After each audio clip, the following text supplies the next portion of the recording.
How are we, my friends? You are very welcome along to this Real Madrid preview here on Anfield Agenda, brought to you with thanks to our friends at Circl. The football sweepstakes game where the winner is decided by events that happen live on the pitch, and every single moment counts. If you would like to join us for future circles, what do you need to know? Well, one, you need to be a UK resident age 18 plus. You need to be aware that it is a gambling product, and of course we urge you to gamble responsibly. And you also need to be aware that if you would like to get £5 in free bets when you place and deposit your first £5 in bets, use our referral code anfieldagenda, all one word, on sign up, and our friends at Circl will match that deposit for you. Scan the QR code top right hand corner or use the description in this video to download the Circl app. Right, let's move on to the topic of the video, which is of course the starting 11 and score predictions ahead of this game against Madrid.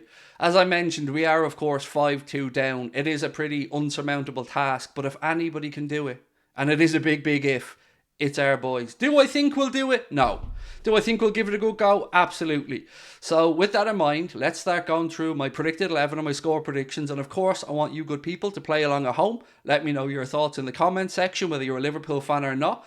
Do you think this is mission impossible, or could we be in for the biggest European night of all European nights, the biggest comeback of all comebacks potentially? We can but hope, but I'm not very hopeful. So let me start by going for my score prediction for this one. I could sit here and go 4-0. I could sit here and go 3-0. I could sit here and absolutely lie to you and tell you that I think we're going to do it.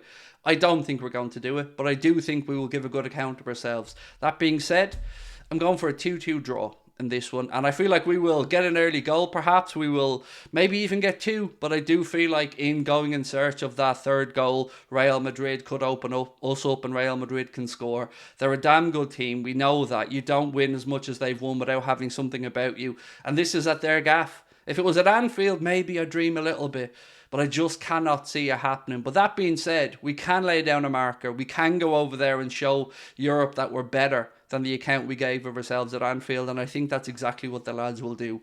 So now we move on to the starting 11, and as you can probably notice, I've changed the formation here a little bit.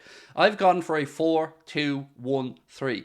Reason being, I think it's our best system, and also I think we need to change it up because Carlo Ancelotti is probably absolutely expecting a 4-3-3. He probably knows exactly what Liverpool team are going to go out there and take the pitch, and as he said after the Champions League final, they knew how to prepare for us because they knew exactly what we were going to do. So we have to go and have a go. So we have to have a go, but we have to also keep some balance. So that's why I've gone with 4-2-1-3. Those two can shield the defence when needs be, and if one of them can go forward and help out an attack, brilliant. But ultimately, we've got to go over there and not make a show of ourselves.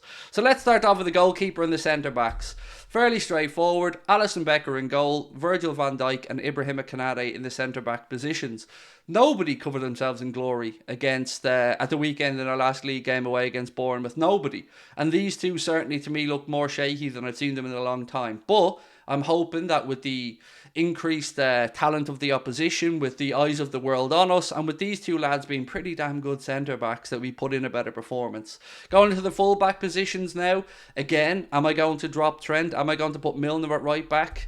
Well, no, because if the miracle of all miracles is to happen, and it is a big if, we need Trent as part of that team. We can speak about his defensive deficiencies. We can speak about the fact that we're targeted, and I have and will continue to do it many times. But we also have to speak about this man's delivery, this man's ability to switch up play with a crossfield pass, to pick out opponents from 40 or 50 yards away.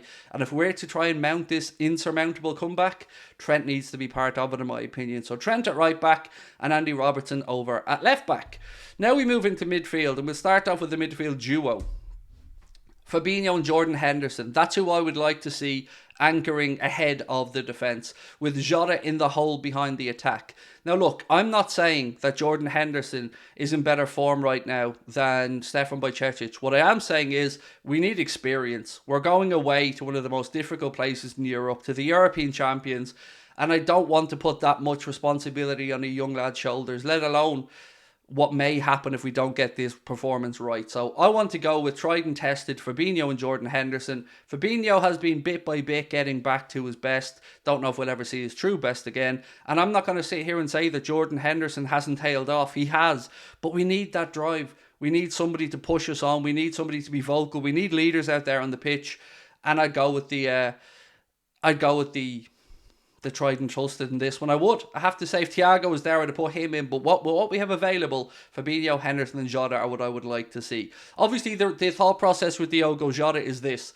He occupies a space behind the front three, but also he's that conduit between midfield and attack. And we can also see a pivot with himself and the centre forward that I'll move on to in a second, where one can drop deep, one can go. And then the centre backs of Real Madrid will have to pose themselves a question. Do we go man to man? Do we come, if Diogo Jota comes forward and our centre forward comes out, do they follow their man or do they mark the space? Let's wait and see. So moving into those attacking positions, what have I gone with? Well, I've gone for exactly what we've expected me to go with. Mohamed Salah on the right-hand side, Darwin Núñez on the left-hand side. Mohamed Salah, I don't know. He's never really delivered against Real Madrid. We know what happened in the first final against Real Madrid. We know how good Mo can be. And I'm hoping that once again, with the eyes of Europe on him, he puts in a good performance and reminds everybody that he's still here, that he's still at the top of world football. Because I have to admit, I've got my own doubts at this moment in time. I'm certainly not at the point where I would encourage selling him, but if he continues along the path he has this season and an offer came in the summer, I think it's a situation that we'd have to discuss. On the other side, Darwin Núñez is a must. Darwin Núñez has to be in this team. Darwin Núñez is the unpredictability factor, and we need Darwin to be at his brilliant best. Be brilliant if we had I said brilliant a lot here, haven't I? It'd be great if we could have had Lucho Diaz back and fit, but he isn't ready. There's no point in rushing him. So I'm going to go for Darwin Núñez on the left, Mohamed Salah on the right, and Cody Gakpo through the centre. Was I tempted to go with Bobby Firmino? Yes, but I feel like it would have been a more nostalgic choice rather than based off actual form. So Bobby can come in and make an impact in this game at some point, I'm sure. But this, to me, is the strongest 11 that I think we could put out to take on Madrid. Núñez, Gakpo, Salah and Jota in an attacking quartet with Gakpo and Jota maybe interchanging, one dropping deep, one going forward and trying to confuse that Madrid defence, and hopefully also making some space for Darwin Núñez and Mohamed Salah to get in behind, to get at that Real Madrid defence. And this is huge. If we could get a goal or two, you never know. You just never know in football what might happen. But the first goal in this one is going to be very, very important. If Madrid score it, it is too big a task for us. If we score it, maybe nerves set in a little bit. I just do not know. That is the beauty of football, isn't it? It can be completely unpredictable. We could go beat United 7-0, then lose away at Bournemouth 1-0. What's to say we can't then go over to the Bernabeu and pull out a miracle? You got to believe. If we don't believe, what's the point? But the logical part of my brain is going for a 2-2 draw. But the hopeful Craig, the young childish Craig, well, he's hoping for another miracle. So I'm going to leave it there, my friends. It is now over to you to let me know your thoughts in the comment section. Thank you again to our sponsors, Circl. And don't forget, if you want to join us, scan the QR code in the top right hand corner. You do need to be a UK resident, aged 18 plus, to come and play along with us. That's it for me. I will, of course, be doing a watch along of the game. We'll be starting an hour before kickoff over in the Anfield Agenda Twitch channel. You'll find the link to that in the description of this video. I can't wait to see what you guys come up with. Who's optimistic? Who's pessimistic? What is going to happen? Talk to you soon. Bye-bye.